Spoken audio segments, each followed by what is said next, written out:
제가 어릴 때 저희 가정은 예수 믿지 않는 가정이었습니다.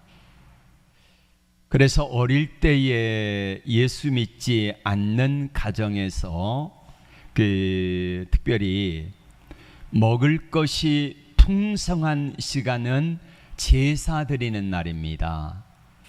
근데 저희 집에도 제사가 있었지만은 친척 집에 제사 지내러 갈 때에 아버지가 저를 데리고 다니셨습니다.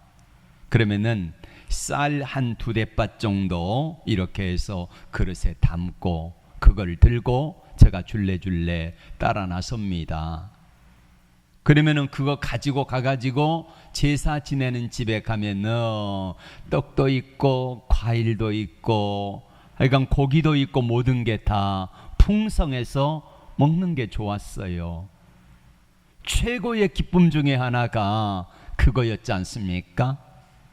그리고 하이라이트는 12시쯤에 제사를 지내면은 그리고 제사 음식을 먹는데 이거를 음복이라 그러잖아요. 그럼 맨 먼저 주시는 게 뭐냐면은 거기 제사상에 차려진 꽃감, 대추, 밤을 주시면은요, 그게 얼마나 맛난지 몰랐어요. 여러분, 꽃감하면은요, 울던 아이도 뚝 그친다 그러잖아요. 호랑이보다도 무서워하는 게 꽃감이라 그러잖아요. 예. 그걸 먹는 즐거움이 있었습니다. 성경은 제사에 대해서 뭐라고 말씀합니까? 출애굽기 20장에 보면은 너를 위하여 새긴 우상을 만들지 말고 그것들에게 뭐하지 말라? 절하지 말라. 섬기거나 절하지 말라 그랬습니다. 이것을 섬기거나 절하면은 어떻게 한다고요? 자손 3, 4대까지 내가 벌하겠다는 거예요. 그러나 하나님을 잘 믿고 섬기는 가정에는 자손 몇 대까지? 1000대까지 하나님이 은혜를 베푸시겠다 약속을 하고 계십니다. 제사에 대해서 사도 바울은 신약 성경에 뭐라고 말씀하시는지 고린도전서 10장 20절의 말씀을 같이 볼까요? 무릇 이방인이 제사하는 것은 귀신에게 하는 것이요. 자, 이방인들이 제사하는 건 누구에게 하는 거다고요? 귀신에게 하는 거다. 다시 말하면은 조상들에게 제사를 드리는 게 아니라는 말이에요. 왜요? 이미 우리 할아버지, 할머니, 아버지, 어머니가 돌아가시면 어디로 갑니까? 예수 믿는 자는 낙원에 가고 믿지 않는 자는 지옥의 불구덩이에 들어가지 않습니까? 이걸 정해져 있기 때문에 돌아가신 분이 오셔서 제사밥을 얻어 잡수는 게 아니라는 말입니다. 믿습니까? 네. 그래서 사도 바울은 다시 말씀 띄워주세요. 무릇 이방인이 제사한 건 누구에게 하는 거다? 귀신에게 하는 것이요 하나님께 제사하는 것이 아니니 이는 나는 너희가 귀신과 교제하는 자가 되기를 원하지 아니하노라. 예. 제가 어릴 때에 그렇게 예수 믿지 않다가 초등학교 다닐 무렵에 예수님을 믿기 시작했습니다. 그리고 나서 기도하면서 저희 가정이 다 이 복음화 되었어요. 어머니 아버지가 예수를 믿으시고 그리고 나서는 제사를 없애버렸어요. 과감하게 추도식으로 바꿨습니다. 그리고 추도식을 드리다가 지금은 제사 안 지냅니다. 원래 추도식이라는 것도요 없습니다. 우리가 만든 거지요. 추도 예배도요 그 잘못된 용어입니다. 무슨 추모 예배, 추도 예배입니까? 없습니다. 예. 다만 그날 가족들이 함께 모여서 돌아가신 분을 생각하며 기념하면서 우리 하나님께 더 잘 예수 믿자라고 결단하며 예배드리는 시간으로 삼는 것이지 추도식, 추도 예배 없다는 말이에요. 예. 제가 예수를 잘 믿고 목사가 되고 나서 참 다행이다. 그때 예수를 안 믿었다라고 하면은 지금도 제사 지낼 것 아니겠습니까? 제사 지내지 아니하고 예수 믿는 행복이 얼마나 큰 것인가를 아니까 너무너무 감사하며 살아가고 있습니다. 저는 지난 주일 다니엘이 뜻을 정하여 라고 말씀을 전했습니다. 하나님을 어떻게 다니엘이 신뢰하며 뜻을 정하여 믿음으로 섰는가를 지난주일 말씀을 드렸습니다. 하나님이 바벨론 왕 느부갓네살 왕에게 꿈을 꾸게 하셨고 다니엘이 그 꿈을 이야기하고 해석해 주지 않습니까? 그 결과 다니엘을 하나님이 이렇게 높이게 하셨습니다. 느부갓네살 왕이 다니엘을 총리로 세우고 다니엘의 요청대로 세 친구들을 우리가 말하면 각 지방의 도지사점으로 세웠다는 말입니다. 그리고 느부갓네살 왕을 누가 꼬드겼는지 옆에서 자꾸 부추기니까 느부갓네살 왕이 꿈속에서 봤던 바로 이 금신상을 세우는 겁니다. 지난주에 그 말씀드렸죠, 이 금신상. 근데 금신상을 세웠는데 두라 평지에 이 세운 금신상의 높이가 얼마냐면 30m입니다. 여러분, 설악산에 가면은 설악산 입구에 뭐가 있지요? 신흥사 들어가기 전에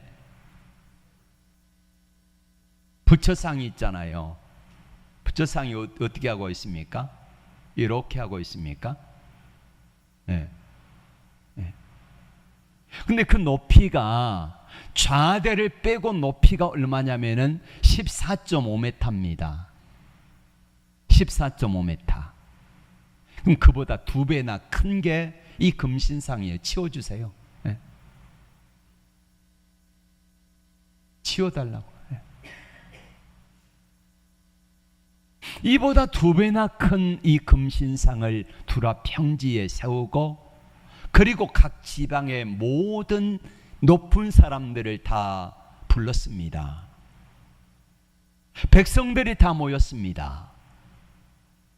그리고는 온갖 악기를 총동원해 가지고 말하자면은 이 금신상 낙성식을 하는 거예요.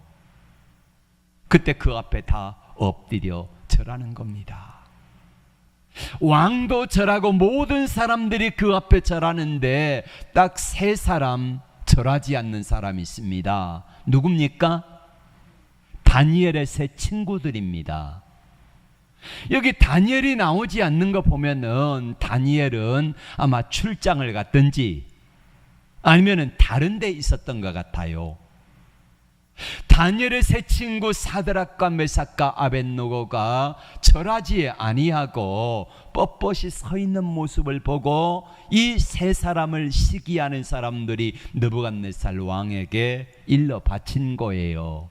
그러니까 느부갓네살이 화가 나가지고 3사람을 불러가지고 말합니다. 너희들이 내가 세운 금신상에 절하지 아니하였느냐? 이에 맞습니다. 이렇게 말합니다. 내가 너희들에게 기회를 줄 테니까 다시 날짜를 잡아가지고 온갖 악기를 동원해가지고 그 앞에 너희들을 세울 것이다. 그러니 금신상 앞에 절해라. 절하지 아니하면은 풀무불에 너희들을 집어넣어가지고 태워 죽이겠다는 것입니다. 여러분, 다니엘의 3 친구들이 절하지 아니하겠나이다. 한번 생각해 보세요. 바벨론의 포로로 끌려왔습니다. 그리고는 어떡합니까? 어쩌다 이제 하나님의 은혜로 높은 자리에 올라가지고 살만하니까 믿음을 지키다가 절하지 아니하다가 하나님만 섬기겠다고 했다가 죽을 자리에 든 것입니다. 얼마나 억울합니까? 우리는 이렇게 생각해 볼 수가 있습니다. 절하지 아니하겠나이다. 여러분, 절하는 것은 한 번이면 족하잖아요. 딱 한 번 절하면 됩니다. 그럼 모든 것이 다 끝납니다. 한 번이라니까요. 한 번. 한 번 딱 타협하면 되는 것입니다. 그러면 사는 거예요. 이렇게도 생각해 볼 수가 있지 않겠습니까? 절하지 않고 죽는 것보다 딱 한 번만 하나님이 눈 감아주세요. 하나님 제 마음 아시잖아요. 제가 제 하나님만 섬기는 믿음 아시잖아요. 제가 저 금신상 앞에 절하는 것은 어쩔 수 없이 죽지 않기 위해서인 거 하나님 아시지요. 그러니 하나님도 아시는데 딱 한 번만 눈 감아주세요. 이렇게 생각할 수 있잖아요. 또 한번 생각해 보십시다. 하나님, 제가 그래도 도지사가 돼가지고 살아서 이 백성들, 우리 유대인들을 돌보는 것이 죽는 것보다 낫지 않겠습니까?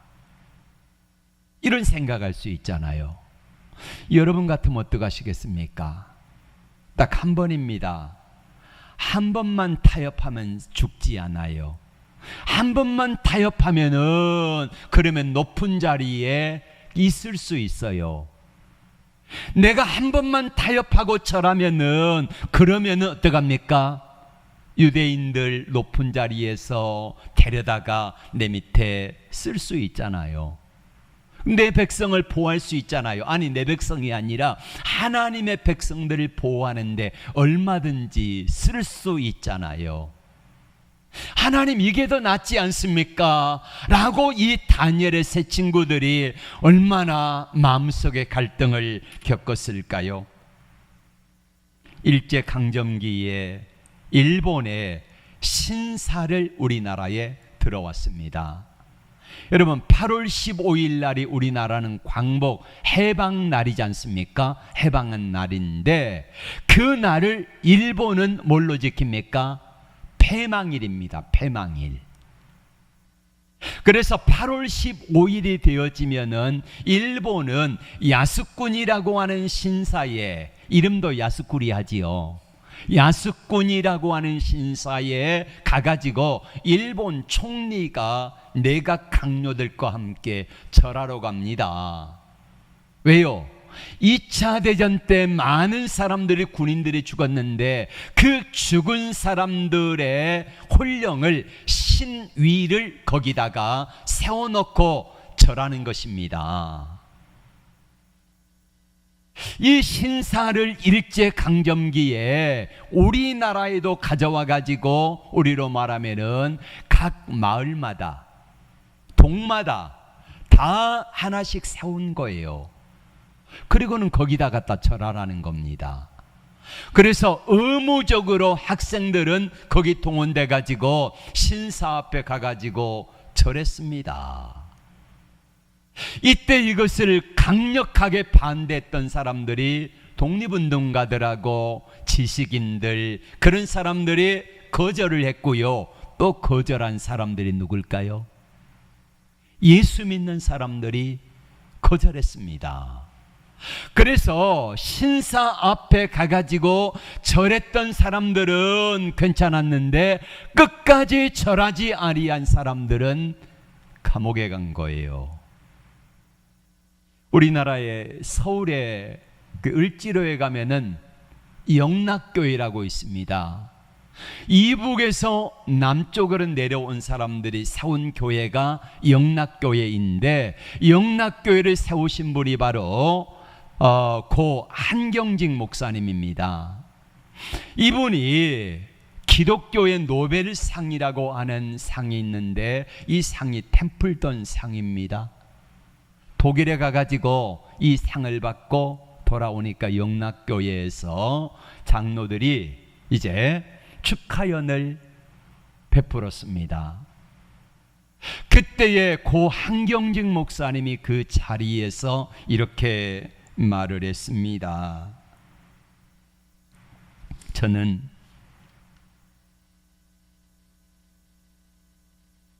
죄인임을 고백합니다. 나는 신사참배를 했습니다.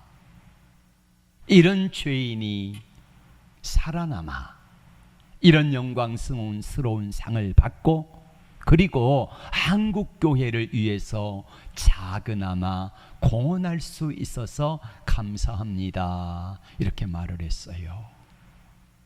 여러분, 일제강점기 시절에 한경직 목사님은 신사참배를 했어요.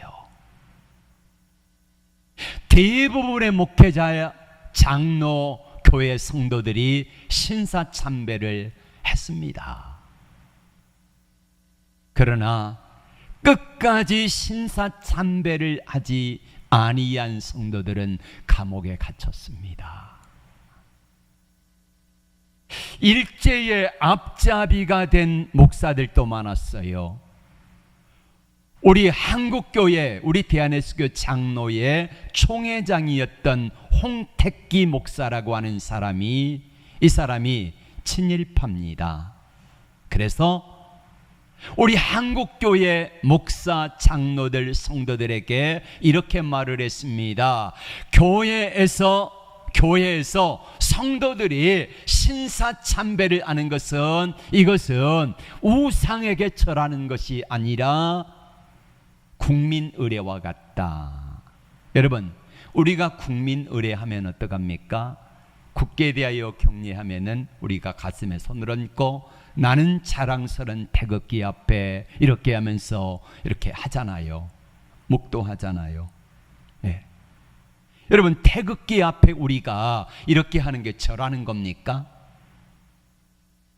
여러분, 이것을 어찌 신사참배하고 똑같은 위치에 놓느냐는 말이에요. 이 친일파 홍택기 목사를 비롯한 이 일당들에 의해서 한국교회가 대부분의 목사, 장로, 성도들이 신사에 절을 하게 됩니다. 여러분, 한 번 하는 게 어렵지요. 두 번 하고 세 번 하면은요, 당연스럽게 자연히 여겨집니다. 그렇게 해서 해방이 됐지 않습니까? 끝까지 신사참배는 우상숭배라고 하나님께서 뭐라고 말씀하셨습니까? 출애굽기 20장에 보면은 나 외에 다른 신을 만들지 말라. 우상이나 새긴 우상이나 형상을 만들거나 섬기지도 말고 절하지도 말라. 신사참배를 1계명과 2계명에 위배된다고 해가지고 끝까지 거부한 목회자들이, 교회 장로들이, 성도들이 감옥에 갑니다. 그 가운데 우리가 잘 알고 있는 분이 바로 누굽니까? 주기철 목사님입니다.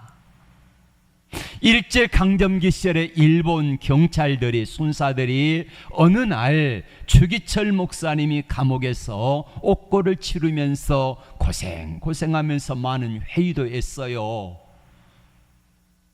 때로는 주기철 목사님 노모를 오게 해가지고, 가족들이 다 오게 해가지고 주기철 목사님이 감옥에서 옥고를 치르며 매맞고 막 고통하고 울부짖는 모습을 다 보여주었어요.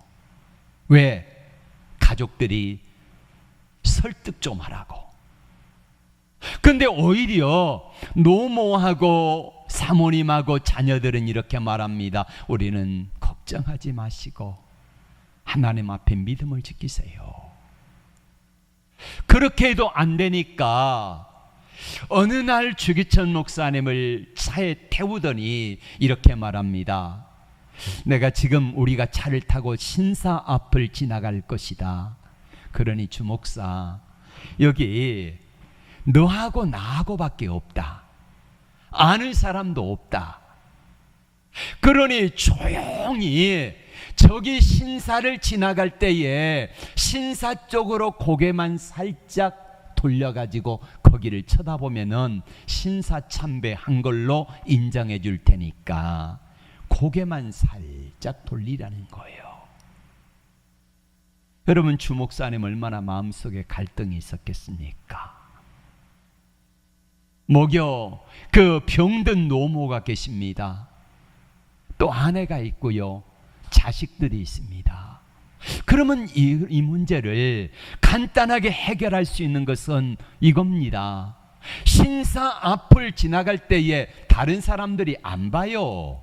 차 속에서 오른쪽으로 신사 쪽을 향하여 잠깐 고개만 돌리면은 끝나는 거지 않습니까? 풀어주겠다는 것입니다. 그런데 주기철 목사님은 끝까지 고개를 오른쪽으로 돌리지 아니합니다. 그리고 1945년 8월 15일 광복되기 3개월 조금 더 남겨놓고 4월 말쯤에 감옥에서 순교를 당합니다. 저는 여러분들에게 한번 묻습니다. 한경직 목사님처럼 신사참배를 하고 그리고 남아서 교회와 성도들을 지킨 것이 더 옳을까? 아니면은 주기철 목사님처럼 감옥에 갇혀서 고난을 당하고 어려움을 당하니까 가족들을 돌보지 못해가지고 힘들게 그렇게 해서 감옥에서 순교하는 것이 더 옳을까? 한경직 목사님이 더 잘했냐? 주기철 목사님이 더 잘했냐? 나는 이렇게 묻지 않겠습니다. 누가 더 잘했는지 여러분에게 한번 묻겠습니다. 여러분이 그거를 한번 생각해 보십시오. 선택은 내 것입니다. 내 몫입니다. 믿음의 수준에 따라서 한경직 목사님의 길을 선택해 가지고 신사참배를 하고 교회에 남아서 교회를 지키겠다고 하는 이 신앙의 길도 있고, 주기철 목사님처럼 끝까지 순교하는 순교의 길도 있다는 것을 알려드립니다. 무엇을 선택하든, 그러나 여기서 분명한 것은, 확실한 것은 한경직 목사님과 같이 신사참배를 하고 이 길보다 주기철 목사님처럼 순교의 길을 택하여 간 이 길을 하나님은 훨씬 더 기뻐하시고 하나님 앞에 갔을 때에 받을 상이 더 크다는 것을 성경은 말씀하고 있다는 것을 여러분들에게 알려드리고 싶습니다. 믿음의 사람은 끝까지 하나님을 신뢰하는 사람입니다. 어떤 환경 속에 있을지라도 하나님을 신뢰하는 거예요. 여러분, 오늘 만약에 다니엘의 세 친구 사드락, 메삭, 아벳느고가 적당히 타협했더라면 어떻게 됐을까요? 목숨은 부지했겠지요. 그러나 그 이후에 나타나는 하나님의 영광은 없습니다. 세 친구들이 적당히 타협했더라면 바로 그 기회를, 하나님의 역사하실 수 있는 기회가 없다는 거예요. 이 다니엘의 세 친구들은 과감하게 거절하며 이렇게 말합니다. 오늘 15절에 보니까 느부갓네살 왕이 이렇게 회유를 합니다. 능히 너희를 내 손에서 건져낼 신이 어떤 신이겠느냐?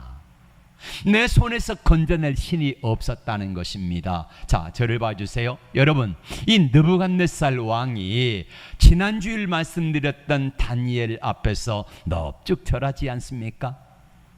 절하면 뭐라고 말합니까? 너희 하나님이 진짜 참신이다, 이렇게 하면서 다니엘 앞에 절하는데 누구 앞에 절하는 거라고요?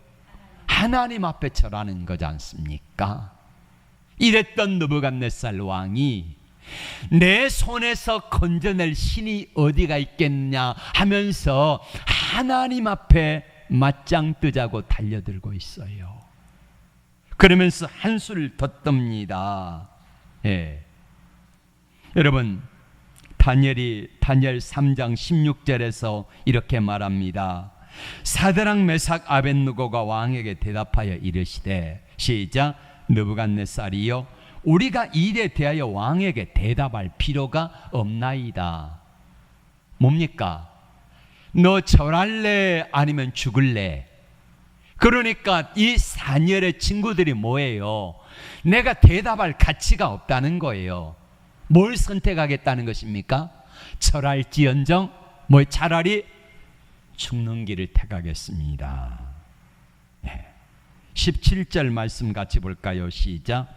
만일 그럴 것이면 왕이여, 우리가 섬기는 하나님이 우리를 맹렬히 타는 불못불 가운데서 능히 건져내시겠고 왕의 손에서도 건져내시겠나이다. 아멘. 자, 여러분 같으면 이거를 할 수 있겠습니까? 네. 저도 어려울 것 같아요. 그런데 이 다니엘의 세 친구들이 할 수 있었던 이유가 있지 않습니까? 어떻게 이게 가능해요? 앞에서 2장에서 보았잖아요. 느부갓네살 왕이 다니엘 앞에 넙죽 절하는 모습을 보았잖아요. 하나님을 높이는 장면을 보았잖아요. 그러니까 하나님의 크심을 경험한 사람은 지금 이 상황 속에서도, 여러분 2장에서 다니엘과 세 친구들이 죽임을 당할 위기를 만났습니다. 그때 하나님께 가지고 가서 하나님께 기도했더니 하나님이 풀어주시면서 오히려 전화위복의 기회가 되었던 것을 이들은 경험했잖아요. 여러분, 하나님을 많이 경험하면은요, 하나님이 어떤 말씀을 하시든지 어떤 상황 속에서든지 하나님 신뢰할 수 있습니다. 그러나 하나님을 한 번도 경험해 보지 못한 사람은요, 그 사람은 하나님 앞에 기도 안 해요. 어제 우리 태안이하고 경민이하고 같이 점심 먹으면서 태안이가 이렇게 말해요. 목사님, 제가 직장 문제를 위해서 여러분 이력서를 넣는데 안 됐는데 마지막에 제가 하나님께 이런 기도를 했습니다. 이래요. 그래서 물었지요. 야, 너 예수 믿었어? 그 기독교 대학에 다녔대요. 그래서 믿음은 없지만은 채플 시간마다 일주일에 한 번씩 예배를 드리니까 믿음은 어디서 나요? 들으면서 난다고. 그렇게 해서 자꾸 듣다 보니까 기도하면 하나님이 응답하시다는 이야기, 다니엘의 이야기를 아마 우리 태안이가 들었을 수 있지 않습니까? 기도하면 하나님이 들어주신대, 응답하신대. 경민이가 그래, 아니 태안이가 그래요. 그때는 억지로 끌려가듯이 그렇게 예배를 드렸는데, 그렇게 예배를 드리면서 몇 년이 흘렀잖아요. 그리고는 하나님 앞에 이렇게 기도했대요. 하나님, 저 좀 한번 붙여주세요. 예. 이렇게 기도했더니 그 기도의 응답으로 딱 직장에 붙은 거예요. 그 이야기를 하는데, 야, 역시 하나님은 공짜가 없구나. 제가 그런 이야기 했습니다. 제가 군에 입대를 해가지고 남자 군대 이야기하는 거 별로 안 좋아한다는데, 군대 입대를 해가지고 훈련소를 마치고 연대 보충대에 갔어요. 제일 먼저 저희들을 마중 나온 사람이 누구냐면은 연대 군종병이 왔어요. 와가지고 이제 초코파이도 주고 뭐 애로사항 없냐 이렇게 물어보기도 하고, 그러면서 물어보니까 자기는 내무 생활을 안 하고 교회에서 따로 생활하는데 너무 좋아 보이더라고요.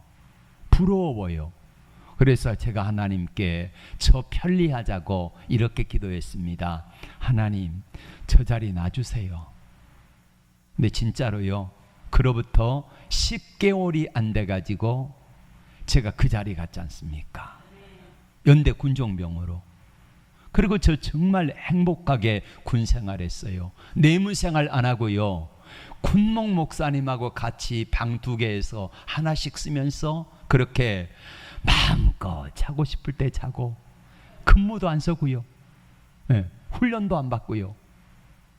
그렇게 행복하게 군 생활하니까, 그리고 나니까 목사가 되고 싶더라고. 하나님이 그때 제 기도를 하나님이 들으신 거예요. 만약에 제가 군종병이 안 됐으면은 저는 목사 안 됐을 거예요. 근데 하나님이 그렇게도 일하시더라. 여러분, 하나님 앞에 다니엘과 제 친구들이 하나님이 어떤 분인가를 경험했잖아요.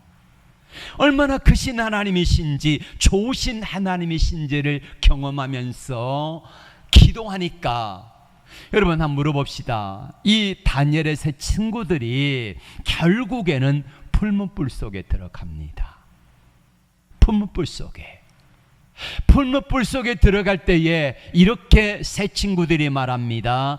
왕이여, 우리 하나님이 살아계셔서 우리를 왕의 손에서 건져내실 것이고 풀무불 속에서도 건져내실 것입니다. 그리고 한마디 더 붙이잖아요. 뭐라고 합니까? 그리 아니하실지라도, 하나님이 건져주지 아니하실지라도, 하나님이 나를 살려주지 아니하실지라도, 우리가 불타 죽을지라도 우리는 끝까지 하나님을 섬기겠습니다, 이러잖아요.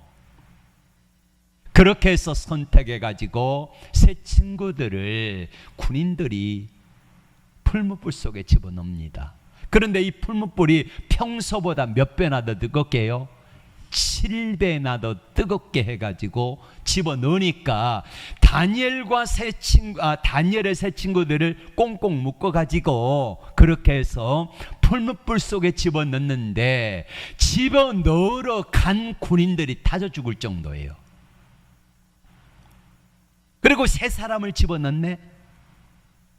그런데 그 모습을 지켜보는 왕과 많은 도지사들, 그리고 수많은 사람들이 깜짝 놀래요.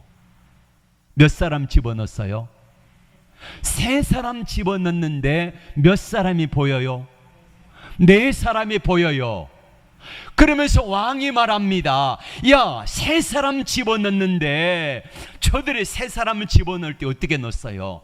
결박해가지고 넣었잖아요. 그런데 세 사람이 결박이 풀어지고, 그리고 세 사람 넣는데 네 사람이 거기서 춤추며 뛰놀고 있어요. 왕이 깜짝 놀래가지고, 야, 여봐라, 세 사람 집어넣는데 어떻게 네 사람이 있느냐, 그러면서 이렇게 말합니다. 그 중에 한 사람은 신의 아들 같도다. 그 신의 아들이 누굴까요? 예수님이잖아요. 여러분, 예수님의 이름이 두 가지가 마태복음 1장 21절에 나옵니다. 하나는 예수, 뜻이 뭡니까? 아들을 하나님이 이름을 예수라 하라. 이는 그가 자기 백성을 저희 죄에서 뭐할 자다?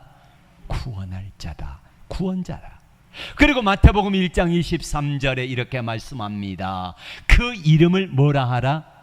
임마누엘이라 하리라. 임마누엘의 뜻이 뭐예요? 하나님이 우리와 함께 하신다는 것입니다. 여러분 기억하십시오. 하나님의 자녀로 구원받았다고 하면은 하나님이 구원받은 자기 백성, 저와 여러분들과 함께 하십니다. 임마누엘 하신다는 거예요. 이거를 미리 다니엘의 세 친구들에게 보여주신 거예요. 구원하신 하나님의 백성들 사드락과 메삭과 아벳노고가 어려운 풀무불 가운데 빠질 때에 그 세 친구들과 우리 하나님께서, 예수님께서 그 풀무불 속에 들어오셔가지고 저들이 상하지 아니하게, 타지 아니하게, 걸리지 아니하게, 냄새나지 아니하도록 하나님이 함께 하셔서 보호하여 주신 줄로 믿습니다. 이렇게 하시 역사하셨어요. 그러자 왕이 이렇게 말합니다. 다니엘의 세 친구들 사드락 메삭 아벳느고야, 이제 나오라. 나왔어요. 나와서 보니까 머리털 하나 거슬리지 아니했어요. 옷이 타지 아니할 뿐만 아니라 걸린 냄새도 나지 아니했다는 거예요. 여러분, 지난 주일날 다니엘이 꿈을, 느부갓네살 왕이 꾼 꿈을 이야기하고 해석해 주니까 그 앞에 넙죽 엎드렸던 사람이 누구예요? 바로 똑같은 왕 느부갓네살이에요. 그 느부갓네살 왕이 이제는 뭐라고 말합니까? 자, 우리 한번 같이 말씀을 보겠습니다. 다니엘 3장 24절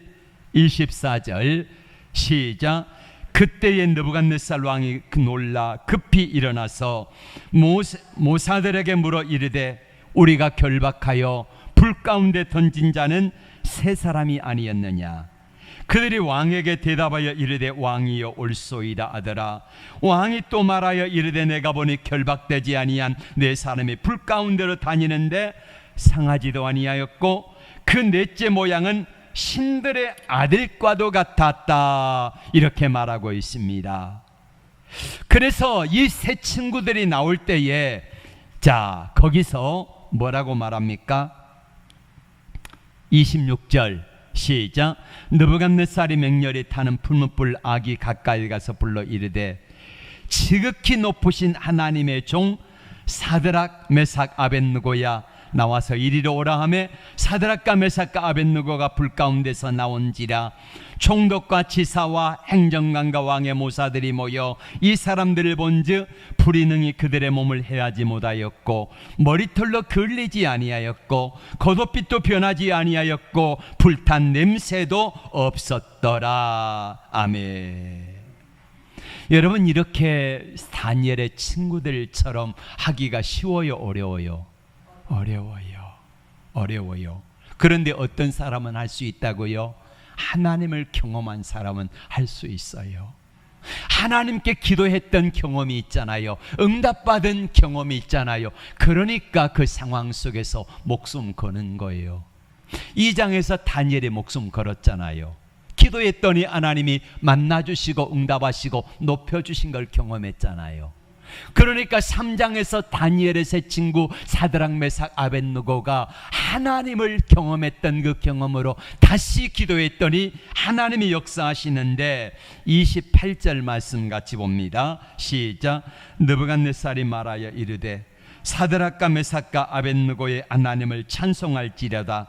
그가 그의 천사를 보내사 자기를 의뢰하고 그들의 몸을 바쳐 왕의 명령을 거역하고 그 하나님 밖에는 다른 신을 섬기지 아니하며 그에게 절하지 아니한 종들을 구원하셨도다. 느부갓네살이 알아요.